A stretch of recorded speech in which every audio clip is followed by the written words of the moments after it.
Hey guys, today I'm here to share with you all of the books that I read in August, and it was quite a bit for me. It was 9 books, I believe, and if you did not watch my August TBR, I am also doing a TBR Clean Out project that's inspired by Books and Lala here on YouTube. So I have several books that were added to my Goodreads TBR in August of 2014 that I had to read by the end of the month, and I do have a couple of saves from those, so I will go over which ones I saved, which ones I read, and which ones I didn't get to, as well as all of the other books that I read that were not on that TBR Clean Out project. Alright, so the first book I read this month is a little bit of a cheat. I didn't read majority of this book in August, however, I do consider a book being read in a certain month if that's when I finished the book, and that is It by Stephen King. So I actually did a buddy read with my husband on this. We spent about 2 months reading this together, and we did this in preparation for the movie coming out because I'm super excited for that. And this was my first introduction to this story. I had not watched the original miniseries or anything else, and so I was really excited to check this out. I do have a full review of this book up on our other channel, which is like a movie, TV show, etc. review channel. So if you want to check that out, I'll have it linked down in the description and also up on the cards, whichever side it's on. But over on that channel, we did a full reading vlog where we checked in every week that we were reading this and kind of gave our very spoilery thoughts. So if you want to know what our thoughts are and the spoiler details, you can go check that out. And then we also have a spoiler-free review as well that you can check out. Overall, my thoughts on this book are that it's an excellent book. It's probably one of my favorite Stephen King's. However, I cannot give it a 5-star because of some stuff that happens towards the end that was just beyond not okay, and I don't understand why it was included, and I have really big problems with it. It's something I couldn't overlook. And it's only about 8 pages of material that if you just chucked that out of the story, I would have given this a glowing 5-star review. So if you're familiar with the controversy around this book, you know what I'm talking about. But other than that, it's a great read. If you really like horror or Stephen King in general, I would really recommend checking this out if you're not too intimidated by the ridiculously thickness of it. The next book I read was one of the ones off of my August TBR Clean Out project, and that is Alice in Wonderland. This is a copy that has like a bunch of the collection in it, and so I only read the first one, and I actually read it on audiobook, not this physical book. I really enjoyed it. It gave me a lot better perspective of things that happened from the original Disney movie and also Tim Burton's version. And I also read Heartless earlier this year, which I believe is by Marissa Meyer, same person did the Lunar Chronicles. And I really, I liked that book. It was alright, but there were a lot of things in it I didn't understand that were included because there are things I had never experienced with this story and this world. And this book explained a lot more of what was going on with that. So it was kind of fun to piece all those things together from the different versions and adaptations of this original story.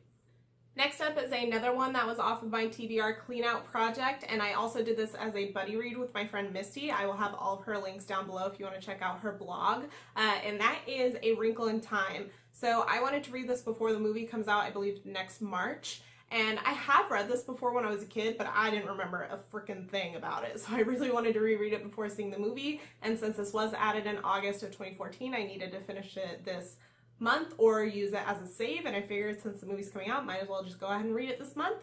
And so I really enjoyed it. I thought it was good. It's really short. It's a good like kids book, but it also has a lot of sciencey stuff that goes over your head. Me and Misty were like DMing back and forth as we're reading this, and we're like, some of this stuff is really crazy, especially for like kids. And so it was a lot of fun. You don't have to understand all the scientific lingo and stuff in it to enjoy it and understand the story, so I thought that was really good. It's just an added element if it is something you can pick up on and enjoy. So I liked it. I'm excited for the movie to come out and see if it's any good and if it lives up to the story. This is a quartet, I believe, so I do plan on reading the second book in this series, so you'll probably see that on an upcoming TBR.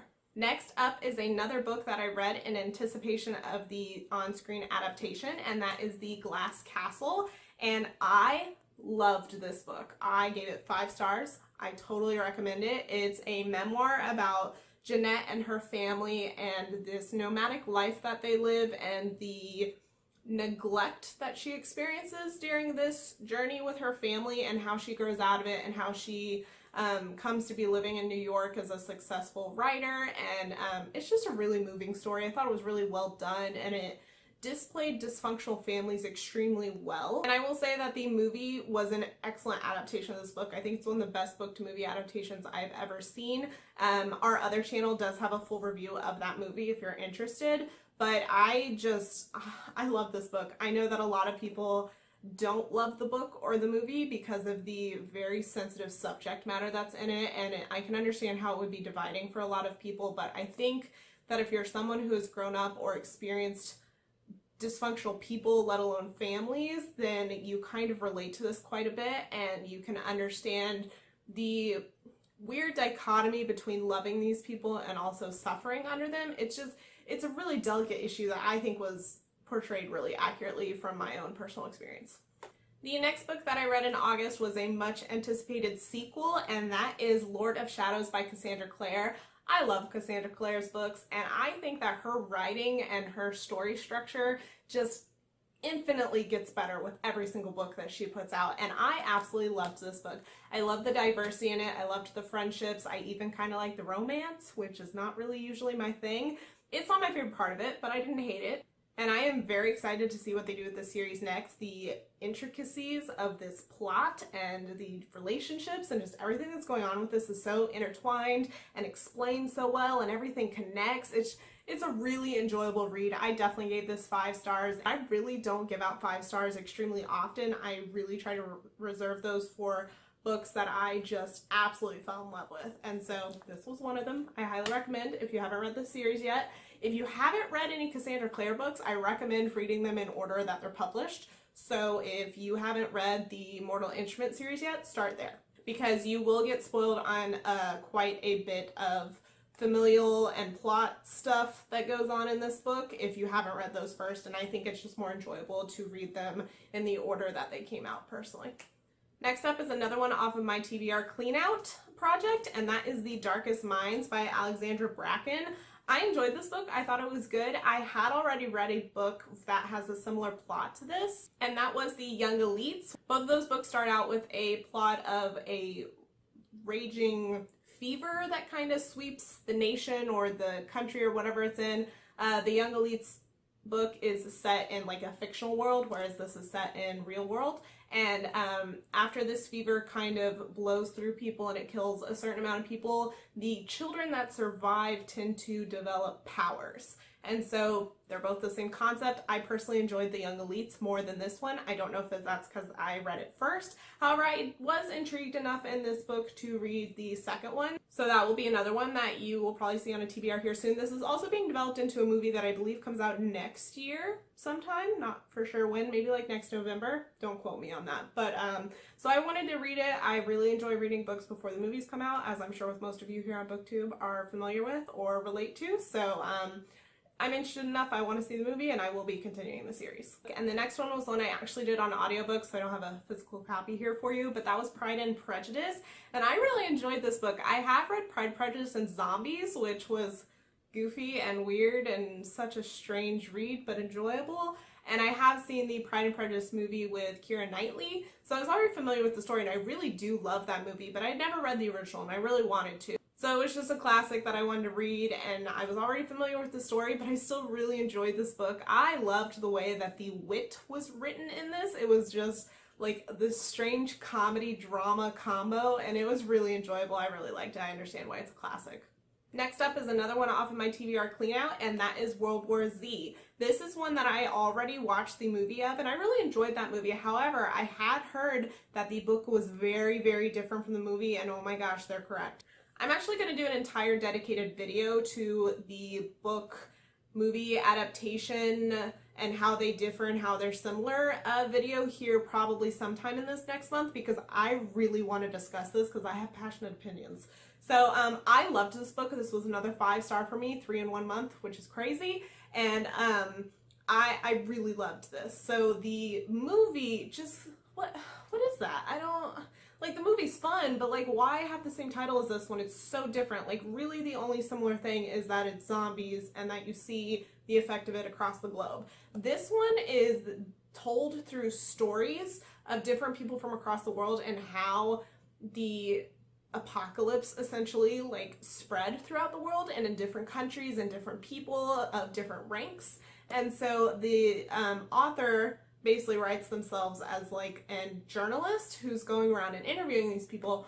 And the way this unfolds through those stories is just utterly fascinating, and how different cultures and countries just reacted to this and responded. It was really well researched and really interesting to read. And so I absolutely enjoyed it. I think that if you enjoy like apocalypse stories or zombie stories or even just really well done stories, you would like this. So I recommend checking it out, and I will have a dedicated video on that here soon. And the last book that I read this month is Tales of Beedle the Bard. And this is one that was on my TBR Clean Out as well. This is by J.K. Rowling. And it's the continuation of the Harry Potter series, kind of. It's like one of those companion stories. You know, we've got Fantastic Beasts and Where to Find Them, which I have read and I did enjoy. And then you have this one. So it's basically another Harry Potter textbook from the books. And so it's not really a textbook, I guess. It's a children's collection of stories that is referenced by Ron in one of the later books. And so it's got the tale of the three brothers in it. It's got Babbity Rabbity, which is the one that's referenced by Ron. And this was really fun and enjoyable. It wasn't a 5-star for me. I actually kind of wish that there was way more stories in this. I think it's only 5 stories, and they're very short. I mean, it's a super tiny book, and the font is huge. What I did really enjoy about this book is the fact that it does have footnotes. So basically you've got your stories, and then you've got your kind of companion commentary by Albus Dumbledore, and then you also have J.K. Rowling putting her footnotes on the story as well. So it was really interesting to see how these like came about with characters in the story and then also the author herself. So let's talk about the TBR Clean Out project and what I did not complete from that this month. So I ended up having 4 books from the month that I didn't end up finishing. And if you watched my previous video explaining the TBR Clean Out, the rules are for me that I get 2 saves. So at the end of the month, I get a save for a standalone novel and a save for a series novel. So for this month, the standalone that I ended up saving was Looking for Alaska by John Green. I just didn't get around to it. It is still something I want to read. And then my second save was Dune, and that is because that is a monster of a book, and I did not have time to read it this month because I had way too many books for my TBR Clean Out, so I was kind of focusing on the smaller ones first so I could get more of them finished. But it is one I still really want to read. I have seen one of the on-screen adaptations of that novel, and I'm just really interested in reading it, and I believe it's a series as well, so we'll see how that goes when I do eventually get to it. So the way I deal with my saves is on Goodreads. What I do is I take both of those off my list. I completely take them out of my Goodreads, and then I re-add them. So essentially September of 2017 is my new add date for those because I re-added them on the 1st. And then there were 2 books I didn't get to that I am completely removing from my list because that's the rules, to kind of reduce my TBR pile and not let ones get really old on there, because if I haven't read them in the past 3 years, I'm probably never going to get to them, honestly. So actually both of these that I ended up taking off my list are series, and one of them is I, Robot, and I have seen the movie for this, however I've never read the book, and this is a series, but I just didn't get to it. I don't know, I just didn't, so it's coming off the list. And then the second one I'm taking off my list is also another one I've seen the movie of, and that is Jurassic Park. I actually own the second one of this series, but I don't own the first one. I think I got it in like a library sale along the way, but I just didn't get to it. I wanted to save those other 2 that I did more than this, so it's coming off. And that wraps up my August reading. Let me know what you guys read this month, if you have read any of these books, if you like them. If you didn't, tell me all the things down in the comments. I really want to chat with you. And if you like this video, please give it a thumbs up. It really helps me out. And if you like my channel, I do have book and beauty content. I would love if you subscribed and joined my little bookish beauty family. And I will see you in my next video. Bye, guys.